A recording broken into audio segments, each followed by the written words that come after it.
Hey Supermom! We know every mom has a desire and ability to be a supermom who does it all. So tune in to the Crunchy Supermom Show and let's design a holistic life that fits.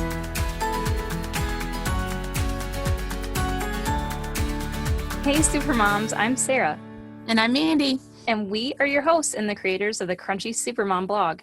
We think this is the perfect week in 2017 to talk about starting the year fresh without making a resolution. So let's just get to it. You'll get to know us more by tuning in. Be sure to subscribe and you'll never miss an episode. Now, if you did make a resolution at midnight on the last day of 2016, then the chances are great that you've already stopped sticking to it. And that's perfectly okay. We have some ideas on ways to start 2017 fresh that don't involve making a lofty goal that statistics are already telling us few ever stick to. And this is just part one of a series of shows on jump-starting 2017. And Mandy, do you think that I've just offended our listeners suggesting that they haven't been sticking to their New Year's resolution when it's still the month of January? Oh, I doubt it. I think we all know that it's pretty hard to stick to them. And I mean, I've had crazy ones in the past that never happened. But now I just try to create routines instead of actual goals. And that way I don't fail or feel like I'm failing all the time. I'm simply working towards something that I want in a logical manner, which feels like a win to me. Yeah, totally. And I have this personality that, I personally mistake it for OCD, and anyone else that thinks they have OCD knows that it's really dissatisfying not to actually have that diagnosis. I mean, it leaves me kind of unkempt to be this neurotic without a clinical diagnosis. But my point is, I absolutely love planners and I love making new routines and I actually love sticking to them. And I rarely fail at sticking to the routines in my life. But when life does resist and kind of make it feel like my routine is a square peg trying to fit in a round hole, that's when I like to throw it out and start fresh. And so I love this process at the end of the year, just starting new and kind of putting last year behind me. And some of my favorite things to do, though, are to recycle the pages of the planner that I was using and start setting up my new one. I mean, I have to actually tell myself to wait because, once you do it, the satisfaction can never be brought back. I know it sounds crazy. The other thing I cannot wait, and this week I almost did it early. I love running reports in my online budgeting software for the tax season and doing a total wipe of our financial history so I can make a new budget for the year. I know that sounds crazy too, but and then even though when we're recording this, Christmas is right around the corner for us, I'm actually doing the pantry clear out and the cupboard wipe down that I like to do, and just basically starting fresh and taking inventory. And wow, that's a lot, but I really love starting fresh and tightening up my routines. Can you relate at all, or do I totally sound crazy to you? Some of the stuff, I'm like, budget stuff, man, if I could just avoid that. Oh, that'd be great.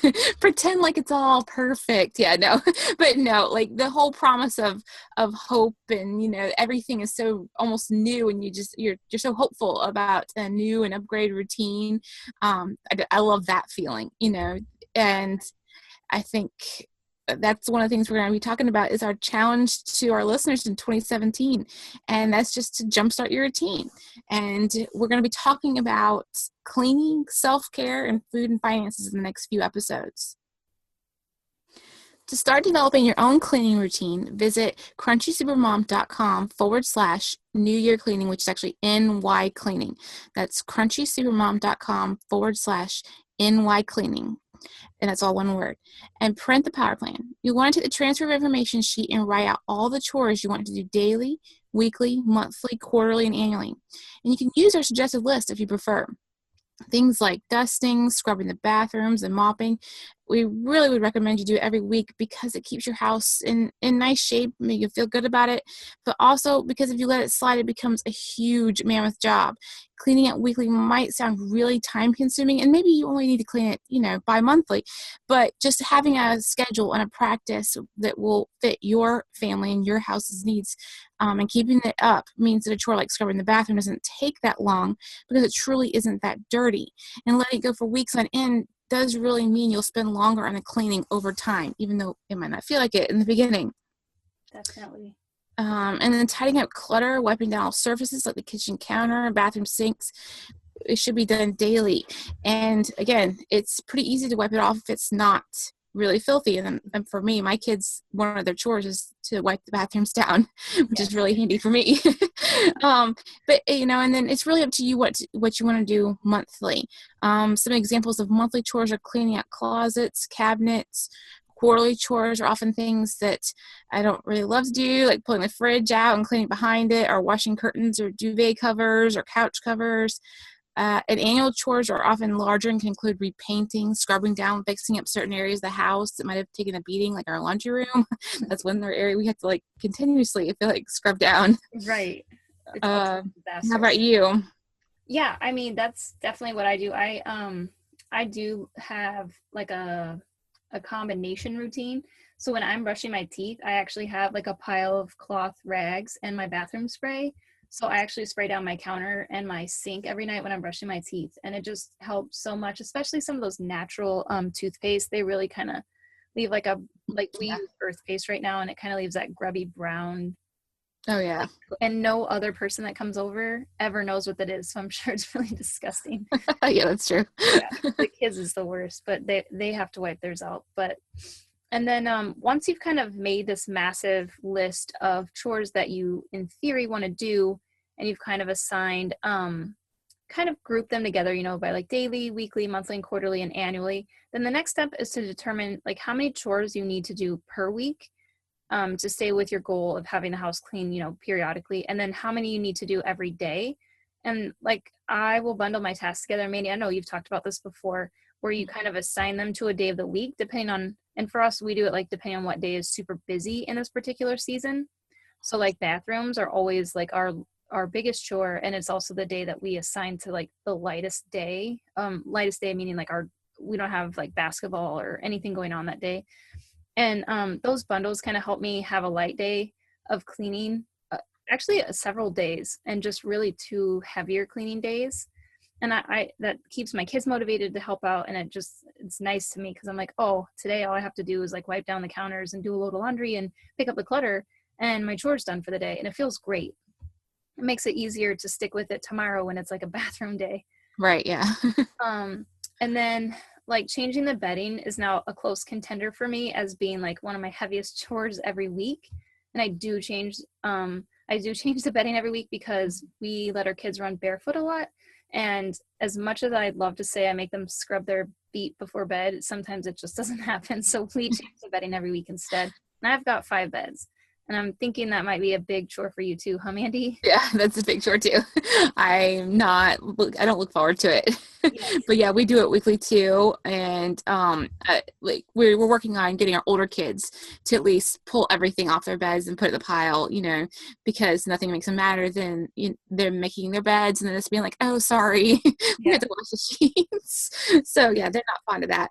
But putting it back on is a huge pain for them because we have the natural latex mattresses, so they can be really hard to manage even. And so yeah, there'll be many tears of frustration if we don't help them. So yeah, it's a big routine. But my other chore routine is super similar to yours. I bundle them together like you were mentioning and have each due on a certain day, and that way I know that if our schedule suddenly changes, I either have to immediately catch up on the next day or I will end up super behind and I will not catch up. And that's why I love the tracking and planning method. Yeah. And you can start tracking these chores with the sheets that we've made for you in the Power Plan. And then I don't know, Mandy, have you seen this app called Home Routine by Wonder Bear? I have not used it, no. Okay, I stumbled on it. I don't know, I was reading some homeschool book, and it's really customizable and allows you to set up your daily, weekly, and zone cleaning plans, and it refreshes the check marks every night, or I think there's stars, and it's really handy if you're not a paper and pencil kind of person. And I'll link to this in the show notes, but I mean, I love our tracking sheet, and I use it. I mean, selfishly, I pretty much created it for myself, and I shared it with everyone. Right. I love it, but I like the app. It has a built-in 15-minute timer, and I think you can make it 20. So when I tell the kids, like, we're doing part of the zone clean, it just automatically has a timer built into it. It's kind of nice That is when nice. we're kind of in a hurry. And I still check off like my master sheet But once your routine is built, you need to insert the cleaning task into your overall daily routine. So for me, every day that consists of tidying the room so there's no clutter lying about, and I divide the house into 3 sections, and I tidy one section per chore time, and we have one chore time after each meal of the day. And that's kind of complicated, but basically in the morning we have breakfast, and after breakfast I clean up the kitchen and the kids go and do their beds and they marry their dirty clothes baskets. And then like at lunch, we'll do something else, a different section. And then every night my lunch one kind of varies, but the nighttime one's pretty consistent. I'll do either take laundry out of the dryer, or I'll put laundry into the washer. That's basically when I do my laundry for the day. And then I clean the kitchen completely before bed. And the additional chores are kind of assigned one per day and go in this order right now for me, which is dust the house, scrub the bathrooms, sweep or vacuum the whole house, mop the house, meal plan, and change the bedding and do my annual or seasonal cleaning tasks. And it's kind of complicated, and I'll give like a example sheet in the power plan for everyone to look at, just so they can get some ideas in building it. But it's highly personal. I mean, Mandy, what about you? Mine's pretty similar. I divided up into zones somewhat too. For example, I will tidy up the upstairs before breakfast, and I usually grab at least one load of laundry to get started then. And 2 days a week, I will get all of our laundry lined up to go in the wash. And on another day, I'll add in our bedding to that too. So I kind of have like the laundry all shuffled throughout the week and know what I'm going to be doing when.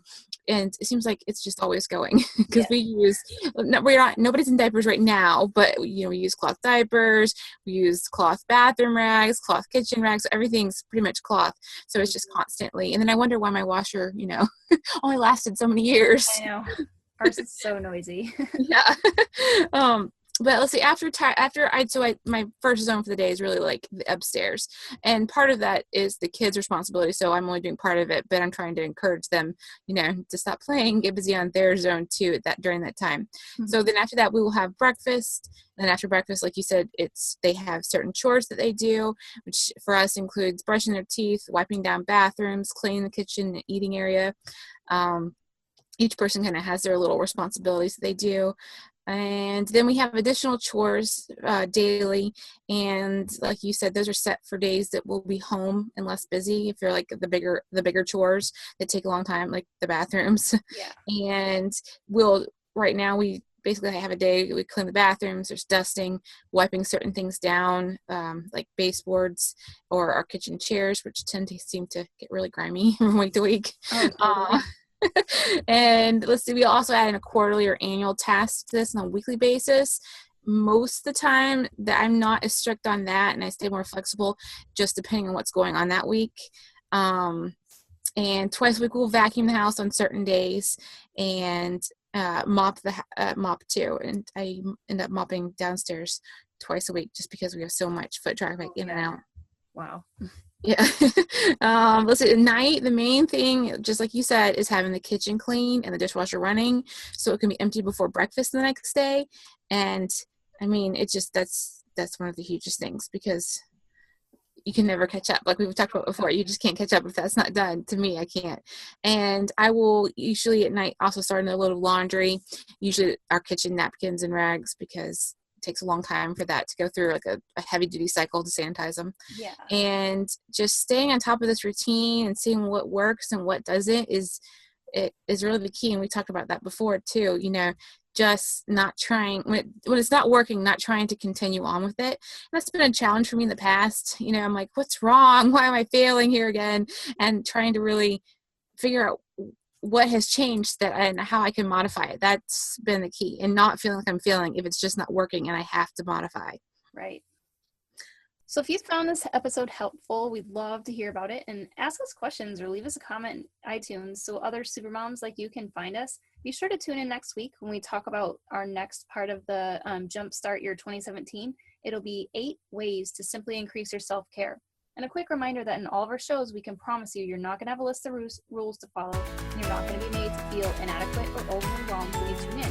So please don't take notes. We've done that for you. The show notes for today's episode and the power plan are at crunchysupermom.com/NY cleaning